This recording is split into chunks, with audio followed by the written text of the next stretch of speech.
नमस्कार. श्री स्वामी समर्थ. मी गायत्री आपल्या सर्वांचे स्वागत करते भक्ती आणि भोजन या चॅनलवरती. आशा करते की आपण सर्वजण स्वस्त आहात आणि मस्त आहात. आपल्या भारतीय संस्कृतीत अनेक सण उत्साहाने साजरे केले जातात. हे सण आपल्याला जीवनात आनंद, प्रेम आणि एकतेचे रंग भरतात. असाच एक रंगाने भरलेला, आनंदाने ओथंबलेला सण म्हणजे रंगपंचमी. रंगपंचमी म्हणजे फक्त एकमेकांवर रंग उधळण्याचा सण नाही. हा सण आहे मनातील राग, मतभेद आणि कटुता विसरून एकमेकांशी प्रेमाने आणि आनंदाने जगण्याचा. या दिवशी लोक गुलाल उधळतात, ढोल ताशांच्या तालावर नाचतात आणि सर्वत्र आनंदाचं वातावरण निर्माण होतं. महाराष्ट्रात तसेच भारतातील अनेक भागांमध्ये रंगपंचमी मोठ्या उत्साहाने आणि आनंदाने साजरी केली जाते. हा सण होळीच्या 5व्या दिवशी येतो आणि होळीच्या उत्सवाचा आनंद अधिक रंगीत बनवतो. तुम्हाला माहिती आहे का रंगपंचमीचा इतिहास काय आहे? हा सण नेमका का साजरा केला जातो आणि या सणामागे धार्मिक व आध्यात्मिक महत्त्व काय आहे? आजच्या या माहितीमध्ये आपण रंगपंचमीचा इतिहास, परंपरा आणि तिचं आध्यात्मिक महत्त्व सोप्या आणि रोचक पद्धतीने जाणून घेणार आहोत. म्हणून हा व्हिडिओ शेवटपर्यंत नक्की पहा. आपल्या भारतीय संस्कृतीत प्रत्येक सणामागे काहीतरी सुंदर अर्थ आणि परंपरा दडलेली असते. रंगपंचमी हा देखील तसाच एक सुंदर आणि आनंदाने भरलेला सण आहे. रंगपंचमी हा सण फाल्गुन महिन्यातील कृष्ण पक्षातील पंचमी तिथीला साजरा केला जातो. हा दिवस म्हणजे होळीच्या सणानंतरचा 5वा दिवस असतो. होळीच्या दिवशी आपण वाईट विचारावर चांगल्या विचारांचा विजय साजरा करतो आणि त्यानंतर काही दिवसांनी येणारी रंगपंचमी हा सण त्या आनंदाचा आणि उत्साहाचा पुढचा टप्पा मानला जातो. या दिवशी लोक एकमेकांवर गुलाल आणि रंग उधळून आनंद व्यक्त करतात. लहान मुलांपासून मोठ्यांपर्यंत सर्वजण रंग खेळतात, हसतात, नाचतात आणि गाणी गातात. रंगपंचमीच्या दिवशी वातावरण पूर्णपणे रंगमय झालेलं असतं. रस्त्यावर, चौकात, घराच्या अंगणात सर्वत्र रंगाची उधळण दिसते. पूर्वीच्या काळात लोक नैसर्गिक रंगाचा वापर करत असत. फुलांपासून, हळदीपासून, चंदनापासून आणि विविध वस्तूपासून रंग तयार केले जात. हे रंग त्वचेसाठी सुरक्षित आणि पर्यावरणासाठी देखील चांगले असत. रंगपंचमीचा सण आपल्याला एक सुंदर संदेश देतो. जीवनात आनंदाचे आणि प्रेमाचे रंग असणे खूप महत्त्वाचे आहे. कधीकधी जीवनात दुःख, तणाव आणि समस्या येतात, पण अशा सणांमुळे आपण थोडा वेळ त्या सर्व गोष्टी विसरून आनंदाने जगायला शिकतो. रंगपंचमी आपल्याला सांगते की जीवन फक्त काळा आणि पांढरा नसतो, तर तो अनेक सुंदर रंगाने भरलेला असतो. म्हणूनच हा सण आनंद, मैत्री, प्रेम आणि एकतेचा सण म्हणून साजरा केला जातो. प्रत्येक सणामागे एक कथा, एक परंपरा आणि एक संदेश दडलेला असतो. रंगपंचमीच्या सणामागे देखील अशीच एक पौराणिक कथा सांगितली जाते. खूप वर्षापूर्वी एक अत्यंत शक्तिशाली आणि अहंकारी राजा होता. त्याचं नाव होतं हिरण्यकश्यपू.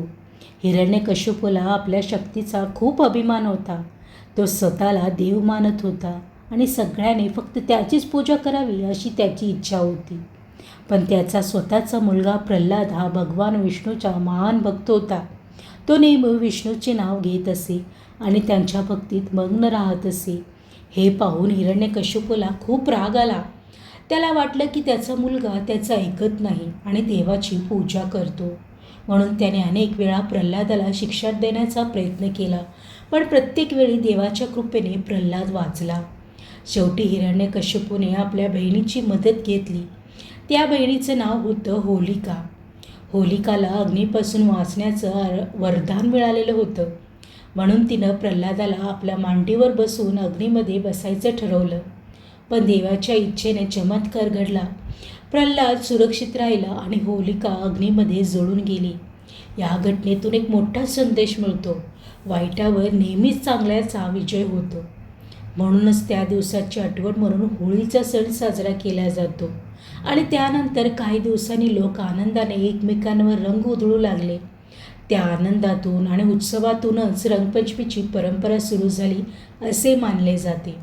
या सणामागचा खरा अर्थ म्हणजे मनातील वाईट भावना, राग, मतभेद आणि द्वेष दूर करून प्रेम, आनंद आणि मैत्रीचे रंग जीवनात भरावेत. म्हणूनच रंगपंचमी हा सण फक्त रंगाचा उत्सव नाही, तर तो सकारात्मकता आणि आनंदाचा संदेश देणारा सण आहे. भारतामध्ये रंगपंचमी अनेक ठिकाणी साजरी केली जाते, पण महाराष्ट्रात या सणाला एक वेगळंच महत्त्व आहे. महाराष्ट्रातील शहरामध्ये आणि गावामध्ये रंगपंचमी मोठ्या उत्साहात आणि आनंदाने साजरी केली जाते. विशेषतः पुणे, नाशिक, मुंबई आणि इंदूर या शहरामध्ये रंगपंचमीचा उत्सव खूप प्रसिद्ध आहे. या दिवशी सकाळपासूनच वातावरण उत्साहाने भरलेलं असतं. लहान मुलं, तरुण आणि मोठी माणसं सर्वजण रंग आणि गुलाल घेऊन रस्त्यावर येतात. एकमेकांवर रंग उधळवतात, ढोल ताशांच्या तालावर नाचतात आणि सगळीकडे आनंदाचा माहोल तयार होतो. अनेक ठिकाणी रंगपंचमीच्या मिरवणुका देखील काढल्या जातात. त्या मिरवणुकांमध्ये लोक रंग खेळत, नाचत पुढे जातात. काही ठिकाणी तर रंगाचा पाऊस पाडला जातो, ज्यामुळे संपूर्ण परिसर रंगाने भरून जातो. विशेषतः इंदूरची रंगपंचमी संपूर्ण भारतात प्रसिद्ध आहे. इंदूरमध्ये रंगपंचमीच्या दिवशी मोठ्या प्रमाणात मिरवणूक काढली जाते, जिला गेर असे म्हटले जाते. या मिरवणुकीमध्ये हजारो लोक सहभागी होतात आणि मोठ्या टँकरमधून रंगाचा वर्षाव केला जातो. हे दृश्य खूपच सुंदर आणि आकर्षक असते. महाराष्ट्रातील गावांमध्ये देखील रंगपंचमी पारंपरिक पद्धतीने साजरी केली जाते. लोक एकत्र येतात, गाणी गातात, नाचतात आणि आनंदाने हा सण साजरा करतात. रंगपंचमीचा सण आपल्याला एक सुंदर गोष्ट शिकवतो. आपण सर्वांनी एकत्र येऊन आनंद साजरा करावा. कारण सण म्हणजे फक्त परंपरा नाही, तर तो माणसांना एकमेकांशी जोडण्याचा सुंदर मार्ग आहे. भारतीय संस्कृतीत प्रत्येक सणामागे एक खोल आध्यात्मिक अर्थ असतो. रंगपंचमी देखील फक्त रंग खेळण्याचा सण नाही, तर त्यामागे एक सुंदर आध्यात्मिक संदेश दडलेला आहे. भारतीय परंपरेमध्ये रंगांना विशेष महत्त्व दिले जाते. प्रत्येक रंग काही ना काही भावना आणि अर्थ दर्शवतो. उदाहरणार्थ, लाल रंग प्रेम, शक्ती आणि उत्साहाचा प्रतीक मानला जातो. पिवळा रंग आनंद, ज्ञान आणि सकारात्मकतेचा प्रतीक आहे. हिरवा रंग निसर्ग, समृद्धी आणि नवजीवन दर्शवितो. निळा रंग शांतता, विश्वास आणि स्थिरतेचा प्रतीक आहे. या सर्व रंगाप्रमाणेच आपल्या जीवनातही अनेक भावना आणि अनुभव असतात. कधी आनंद असतो, कधी दुःख असतं, कधी यश मिळतं, तर कधी अपयश देखील येतं. पण या सर्व अनुभवांनीच जीवन सुंदर आणि अर्थपूर्ण बनतं. रंगपंचमीचा सण आपल्याला शिकवतो की जीवनातील प्रत्येक अनुभव स्वीकारावा आणि प्रत्येक क्षण आनंदाने जगावा. या दिवशी लोक एकमेकांवर रंग उधळतात, पण त्यामागे एक सुंदर अर्थ आहे. रंग उधळताना लोक मनातील राग, मतभेद आणि द्वेष विसरून एकमेकांना प्रेमाने स्वीकारतात. म्हणूनच रंगपंचमी हा सण प्रेम, एकता आणि सकारात्मकतेचा संदेश देणारा सण आहे. हा सण आपल्याला सांगतो, जीवनात आनंदाचे रंग भरले तरच जीवन खऱ्या अर्थाने सुंदर बनते. म्हणून या रंगपंचमीला आपण फक्त बाहेरच रंग उधळू नये, तर आपल्या मनातही आनंद, प्रेम आणि मैत्रीचं रंग भरूया. आजच्या आधुनिक काळात आपण सण साजरे करताना पर्यावरणाची काळजी घेणे खूप महत्त्वाचे झाले आहे. पूर्वीच्या काळात रंगपंचमीला लोक नैसर्गिक रंगाचा वापर करत असत. फुलांपासून, हळदीपासून, चंदनापासून आणि विविध वनस्पतीपासून सुंदर रंग तयार केले जात. हे रंग त्वचेसाठी सुरक्षित होते आणि पर्यावरणालाही कोणताही त्रास होत नव्हता. पण आजकाल बाजारात मिळणारे काही रंग रासायनिक पदार्थापासून बनवलेले असतात. हे रंग कधीकधी त्वचेला, डोळ्यांना आणि पर्यावरणालाही नुकसानदायी असू शकतात. म्हणून रंगपंचमी साजरा करताना आपण काही गोष्टी लक्षात ठेवणे खूप गरजेचं आहे. जसे की शक्यतो नैसर्गिक आणि सुरक्षित रंगाचा वापर करावा, पाण्याची नासाडी टाळावी, प्राणी आणि पक्ष्यांवर रंग टाकू नये, सर्वांसोबत आदराने आणि प्रेमाने वागावे. जर आपण या छोट्या गोष्टी लक्षात ठेवल्या तर आपला सण अधिक सुंदर आणि सुरक्षित होऊ शकतो. रंगपंचमी हा सण फक्त रंगाचा उत्सव नाही, तो आनंद, प्रेम, मैत्री आणि एकतेचा सण आहे. या दिवशी आपण मनातील राग, मतभेद आणि कटुता दूर करून एकमेकांशी प्रेमाने वागायला शिकतो. रंगपंचमी आपल्याला एक सुंदर संदेश देते. जसं रंगाने जीवन सुंदर होतं, तसंच प्रेम, आनंद आणि सकारात्मकतेने आपलं आयुष्य देखील सुंदर बनतं. म्हणून या रंगपंचमीला आपण सर्वांनी एकमेकांना आनंदाचे रंग द्यावेत, प्रेमाचे रंग द्यावेत आणि आपल्या जीवनातही आनंदाचे रंग भरूया.